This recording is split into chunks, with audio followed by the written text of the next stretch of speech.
Hello students, आज की class में आपका स्वागत है। अनाधिकार शब्द अन उपसर्ग के साथ अधिकार शब्द के मेल से बना है, जिसका अर्थ होता है बिना अधिकार के। आप भी अर उपसर्ग से बने 10 शब्दों का निर्माण कीजिए।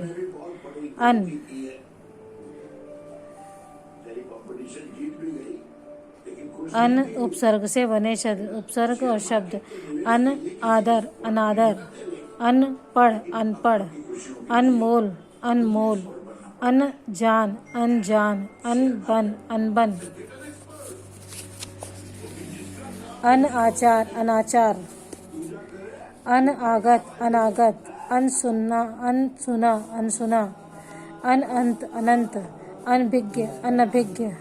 राम कहानी कोई चारा न होना, अपना रास्ता लेना, अत से इति तक, अपना सा मुँह लेकर रह जाना, अक्ल गुम हो जाना, कोल्हू का बैल आदि मुहावरे हैं जो इस पाठ में आए हैं। इन मुहावरों का अर्थ लिखिए और वाक्यों में प्रयोग कीजिए। राम कहानी कहना, आप बीती बताना। वाक्य पथिक की राम कहानी सुनकर हम सभी व्यथित हो गए। कोई चारा न होना, कोई विकल्प न होना। वाक्य प्रयोग, यहाँ से चले जाने के अलावा और कोई चारा नहीं है। अपना रास्ता लेना, अपना रास्ता लेना, अपने काम में लग जाना। वाक्य सुबह होते ही मैं अपना रास्ता ले लूँगा। अथ से इति तक, शुरू से अंत तक। वाक्य प्रयोग, मैंने सारी बातें माता जी को अथ से इति तक बता दी। अपना सा मुँह लेकर रह जाना, लज्जित होना। हेडमास्टर साहब का उत्तर सुनकर मैं अपना सा मुँह लेकर रह गया। अक्ल गुम हो जाना, दिमाग काम न करना। वाक्य प्रयोग, अत्यधिक तनाव के कारण मोहन की अक्ल गुम हो गई है। कोल्हू का बैल, कठिन परिश्रम करने वाला। पैसा कमाने की धुन में सोहन कोल्हू का बैल बन गया।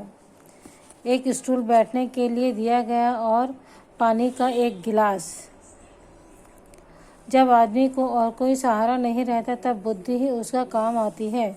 उपयुक्त दोनों वाक्यों में और शब्दों का अलग अलग अर्थ है। प्रथम वाक्य में और का अर्थ है जुड़ाव, जबकि दूसरे में अन्य है। कोई भी इस और शब्द के भिन्न भिन्न प्रयोग करते हैं। 5 अन्य वाक्यों को रचना कीजिए। कृष्ण और सुदामा सहपाठी थे। मीरा के पास कृष्ण भक्ति के अलावा और कोई चारा नहीं था। राम कक्षा में गया और पुस्तक पढ़ने लगा। सोहन परीक्षा में नकल करते पकड़ा गया। अब उसके पास और कोई रास्ता नहीं है। तोता और मैना एक ही डाल पर बैठे हैं। रमेश के माता पिता नहीं हैं। ईश्वर के अलावा उसका और कोई सहारा नहीं है। सीता और गीता एक ही कक्षा में पढ़ती हैं। हेडमास्टर ने लेखक को रात रुकने नहीं दिया। अब लेखक के पास वहां से चले जाने के अलावा और कोई चारा नहीं था।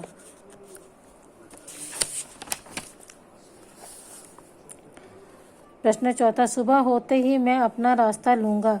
मैं धीरे धीरे पहुँच ही गया।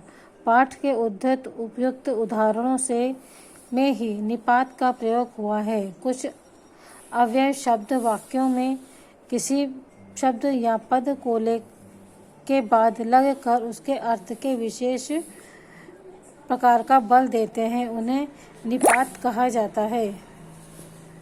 इसी तरह भी, मात्र, तक, तो, भर आदि निपात हैं। आप भी इनका प्रयोग करते हुए वाक्य बनाइए। सोहन कल भी फुटबॉल खेलने जाएगा। राहुल मात्र 2 घंटे पढ़ाई करता है। नेहा आज तक का गृह कार्य पूरा कर ली है। सोनू भले ही टीवी देखता है लेकिन पढ़ाई करता तो है। मीरा जीवन भर कृष्ण भक्ति में लीन रही। प्रातःकाल अपने साथी को न पाकर लेखक के मन में क्या विचार उठे होंगे? कल्पना करके बताइए। प्रातःकाल अपने साथी को न पाकर लेखक पछतावा हुआ होगा कि वह उसके कोई मदद नहीं कर पाए। लेखक ने सोचा होगा कि उस अंधे भिखारी को 2 रोटियों के लिए सुबह से शाम तक कहाँ यहाँ वहाँ भटकना पड़ता होगा। बच्चों, इस वीडियो में इस पाठ के व्याकरण समाप्त होता है। अगले वीडियो में इस पाठ के प्रश्नोत्तर देखेंगे। Okay, bye.